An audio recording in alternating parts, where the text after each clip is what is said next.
It was the kind of summer afternoon people remember for its perfect stillness. The air smelled faintly of freshly cut grass, and the warm breeze carried the distant sound of children laughing in the park. 9-year-old Emily Parker skipped along the cracked sidewalk of Main Street, her favorite pink backpack bouncing against her back. She had just convinced her dad to give her a few dollars for a treat from the ice cream shop, a tiny place on the corner with faded red awnings and a bell above the door that jingled every time a customer walked in. Inside the shop, Emily was her usual chatty self, telling the elderly cashier about how she planned to eat her ice cream extra slow so it wouldn't melt too fast. The security camera above the counter captured every second, Emily handing over her crumpled bills, smiling as she received her cone, vanilla with rainbow sprinkles, and carefully pushing the glass door open with her shoulder. The door jingled one last time as she stepped outside into the golden light.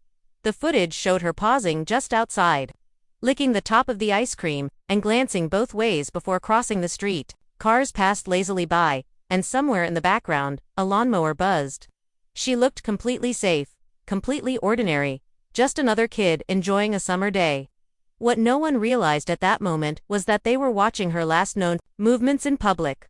A young couple sitting on a nearby bench later remembered Emily walking past them, humming softly to herself. She was headed toward the park, a small grassy area dotted with swings and shaded by old oak trees.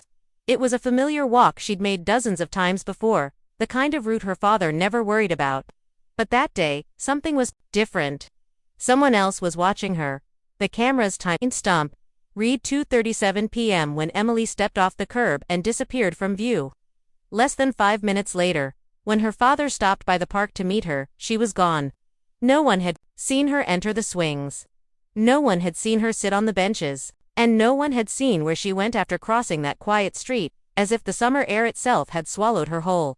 The search for Emily began almost immediately, but it wasn't until the police canvassed the area that a curious detail emerged. A man named Howard Briggs, a retired mechanic, told officers that he'd been sitting in his truck near the park that afternoon, waiting for his wife to finish shopping. He remembered seeing Emily clearly, her pink backpack, her ice cream cone, the way she glanced toward a nearby vehicle before walking closer to it. According to Briggs, the vehicle was an old, faded blue pickup truck, the kind you might see rusting behind a barn. The paint was chipped along the sides, and the passenger door had a long dent, as if it had been kicked or struck years ago. From where he sat, Briggs couldn't see the driver's face clearly, just the silhouette of a man leaning slightly toward the open window, speaking to Emily in a way that didn't seem hurried or aggressive. At the time, Briggs assumed the man was a family friend, maybe even her uncle. But when police asked him to describe what happened next, his account took an unsettling turn. Briggs said Emily stood there for a few seconds, listening, before she glanced around, as if checking whether anyone else was watching. Then, she stepped closer to the truck. Briggs admitted he'd looked away for only a moment, distracted by the sound of his phone buzzing, but when he glanced back, both Emily and the truck were gone. He didn't hear an engine start, didn't see it pull away, and couldn't recall which direction it might have gone. The more officers questioned him, the more they realized how strange the situation was. It was the middle of the day, traffic was light but steady, and yet no other witnesses came forward saying they'd seen the truck leave. No security cameras in the area picked it up either, almost as if the vehicle had slipped out of existence. In those few minutes, Briggs swore he wasn't mistaken, repeating over and over that he had a good eye for details, and that it was definitely a blue truck with a dented passenger door. Police issued a public appeal describing the vehicle, and for a short while, tips flooded in. But none of the leads panned out. Every blue pickup they investigated belonged to someone with a rock-solid alibi, or the dent didn't match, or the timeline didn't fit. Slowly, the witness statement faded into the growing pile of dead ends. But the image of that faded truck lingered in Emily's father's mind like a shadow. He could never shake Don. In the weeks after Emily's disappearance, her father, Michael Parker, became a man possessed. He papered telephone poles with missing person flyers, walked through neighborhoods calling her name, and knocked on doors until his knuckles bled. The dented blue pickup truck haunted him. Every time he spotted one on the road, he would follow it for miles, hoping to glimpse something, anything that might connect it to his daughter. But the trail always ended the same way, at a stranger's driveway, with an apologetic shrug and no answers. Months passed, And with each one, the media coverage dwindled. The search parties grew smaller. Neighbors who had once promised to keep an eye out began avoiding eye contact altogether, as if the weight of Emily's absence had become too heavy to acknowledge. The police told Michael they were still looking into leads, but he could hear it in their voices. The quiet resignation that comes when an investigation starts turning cold.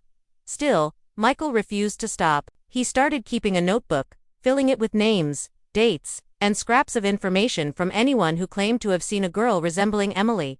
He drove to distant towns to check out supposed sightings, only to find they were false alarms. A girl in a grocery store line who looked like her from behind, a teenager at a bus station with similar eyes. Every time, hope would surge in his chest, only to be crushed moments later. Over the years, the tips slowed to a trickle. Birthdays passed without candles. Christmas mornings arrived without laughter. Michael began to feel like the world had quietly decided Emily was gone forever, but he couldn't accept it. His gut told him she was alive somewhere, waiting for him to find her. The dented blue truck still appeared in his dreams, idling at the edge of a park. Its driver's face hidden in shadow. By the 6th year, the case file was collecting dust in the corner of the police station. Detectives were reassigned to fresher cases, and the Parker family's tragedy became just another entry in the unsolved section. But for Michael, the story wasn't over. He kept her bedroom exactly as it had been the day she vanished. The posters on the walls, the stuffed bear on her pillow as if one day she might walk back through the door. What he didn't know was that fate was about to hand him something he'd been chasing for years. The truck. It was a rainy Tuesday evening, when Michael found himself on a highway far from home, returning from yet another dead-end lead in a neighboring state. The wipers squeaked rhythmically across his windshield, pushing away streaks of water that blurred the world outside. He hadn't planned to stop, but his fuel gauge was low, and a small, dimly lit gas station appeared on the side of the road, like a lone island in the dark. He pulled in, tired, hungry, and weighed down by the familiar heaviness of disappointment. As he stepped out of his car, the rain eased into a light drizzle. The air smelled faintly of gasoline and wet asphalt. Michael moved toward the pump, swiping his card, when the sound of an engine approaching made him glance toward the road. Through the mist, headlights cut a hazy glow, and then, emerging from the curtain of rain, came an old, faded blue pickup truck. His breath caught. Even from a distance, it was unmistakable. The chipped paint, the rust along the wheel wells, and there, on the passenger door, the same long dent he'd memorized from witness descriptions 6 years earlier. The truck slowed, its wipers sweeping, in quick arcs, and pulled into the pump directly across from him.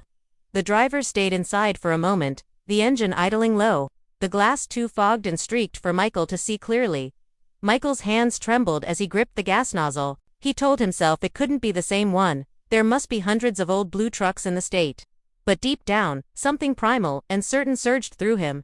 This was it. This was the truck, the one that had taken his daughter. He kept his eyes locked on it, afraid to blink in case it disappeared the way it had all those years ago. The driver finally opened the door, stepping out slowly. Michael caught a glimpse of a man in a heavy jacket, his face partially shadowed by the brim of a baseball cap. He moved with deliberate calm, as if in no rush at all, sliding the pump nozzle into his tank. Michael's heart pounded so loudly he could barely hear the rain anymore. Every instinct screamed that he had to do something, but what? Approaching too soon could scare him off. Waiting too long could mean losing him forever. Michael didn't even remember making the decision to follow. It just happened. The moment the driver replaced the pump nozzle and climbed back into the faded blue truck. Michael was already in his own car, engine running, headlights dimmed. He stayed several lengths back as the truck pulled out of the gas station and turned onto a narrow, unlit road. The rain had stopped entirely now, leaving behind a slick sheen on the pavement that reflected the truck's taillights like glowing red eyes in the dark. The road wound deeper into the countryside, past fields of tall grass swaying in the wind. With each mile, the landscape grew more desolate, fewer houses, fewer streetlights, just long stretches of blackness broken by the occasional flash of a deer darting across the road. Michael's pulse hammered in his ears. He kept imagining the face of the man inside that truck, wondering if he had looked into those same brown eyes of his daughter all those years ago, after what felt like forever. The truck slowed and turned onto a gravel driveway nearly hidden by overgrown trees. Michael eased off the gas, letting the distance widen slightly so he wouldn't be spotted. The driveway twisted and rose, eventually revealing a run-down farmhouse, its white paint peeling in jagged strips. A single light glowed in one of the upstairs windows, faint but steady, like a lone candle in a forgotten room. The truck rolled to a stop beside an old shed. The driver got out, glancing briefly toward the road before heading toward the house. Michael parked his own car just beyond the tree line, killing the engine and lights. The air was so still now that he could hear the faint creak of the farmhouse's front steps as the man disappeared inside. Michael stayed frozen for a moment, torn between the urge to rush in and the fear of what he might find. Then, movement caught his eye in a side window, just above the porch roof. A figure was sweeping the floor inside a dimly lit room. She moved slowly, as if each motion was deliberate, mechanical. Even from this distance, something about her posture, the tilt of her head, sent a jolt through him. The hair was longer, the frame taller, but those eyes, they looked exactly like Emily's. Michael's hands were shaking so violently he had to clench them into fists just to keep them still. Every instinct told him to wait for the police, but he hadn't called them yet. Part of him feared that, by the time officers arrived, the truck, the farmhouse, and the girl might vanish just like before. He couldn't let another 6 years slip away. So, driven by a mix of desperation and dread, he stepped out of the shadows and began walking toward the front porch. The old wooden steps groaned under his weight. The sound seemed impossibly loud in the night air, each creak a warning that he was getting closer to something dangerous. Michael glanced at the upstairs window again. The girl was gone. His stomach twisted. He reached the porch and raised his hand, hesitating for a fraction of a second before knocking 3 times. The door opened halfway, revealing the man from the gas station. Up close, his features were clearer, weathered skin, a short beard flecked with gray, and eyes that seemed to study Michael with an unnerving calm. "Can I help you?" the man asked, his tone flat, guarded. He leaned slightly in the doorway, blocking the view inside. Michael's pulse thundered in his ears as he tried to think of the right words, the ones that might keep the man from slamming the door in his face. I think I know someone who lives here," Michael managed to say, forcing his voice to stay even. The man's gaze didn't waver, but his grip on the edge of the door seemed to tighten. For a long, tense moment, neither of them spoke. The air between them felt thick, charged, like the silence before a storm. Then, from somewhere deep in the house, a faint voice floated toward them. It was small, hesitant, but it cut straight through Michael's chest like a knife. "Dad!" The man in the doorway stiffened, his jaw tightening. Michael's heart stopped. He knew that voice. He'd heard it 1,000 times in his memories. In his dreams, but never expected to hear it again like this. The voice was like an electric shock. Michael's knees felt weak, and for a split second, he forgot how to breathe. "Emily," he whispered, his voice trembling. The man in the doorway shifted, his shoulders tightening as if to block the sound from traveling further. Michael took a small step forward, but the man's hand pressed harder against the door. His expression hardening into something darker, brummed inside. There was movement, hurried footsteps, the scrape of a chair being pushed aside. "Dad, is that you?" The voice called again, louder this time. Michael's chest ached. He wanted to rush past the man, tear through the house, and grab his daughter.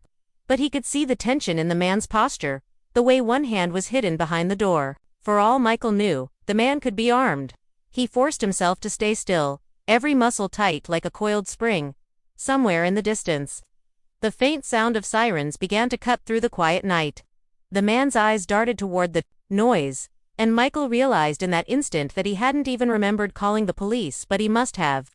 Somewhere between leaving his car and knocking on the door, the sirens grew louder, winding up the driveway, gravel crunching under heavy tires. The man's jaw clenched blue, and red lights spilled across the farmhouse walls as 2 patrol cars came to a stop. Officers stepped out quickly, hands hovering near their holsters. "Step away from the door," one of them commanded, their voice sharp and authoritative. The man hesitated, his glare locked on Michael, before finally stepping back. Michael's heart pounded as he caught a fleeting glimpse past the man, a teenage girl standing at the edge of the hallway, her hair hanging loose over her shoulders, eyes wide in shock. For a moment, neither of them moved. Michael's brain screamed at him to run to her, to close the space between them. But something in her gaze stopped him, confusion, fear, and something else he couldn't place. It was her. It had to be her. But after 6 years, could she even recognize him?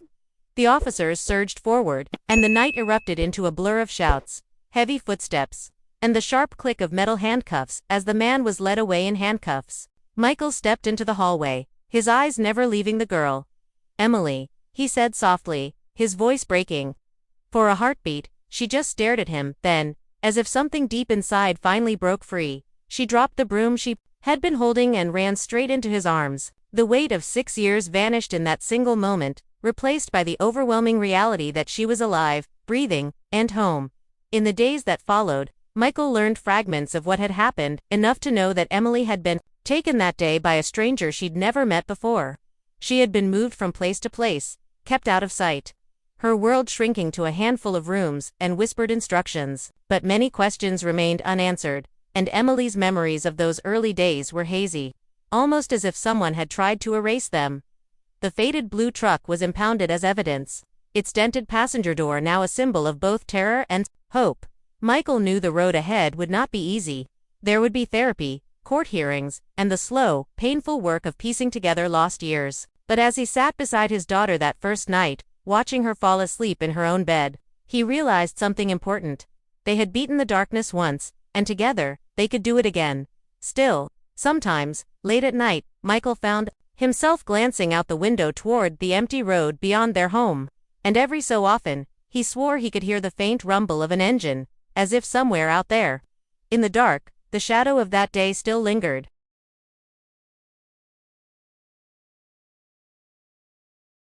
If you liked this video, don't forget to hit that like button, share it with your friends, and drop your thoughts in the comments below. Most importantly, subscribe and hit the bell icon so the next secret finds you first.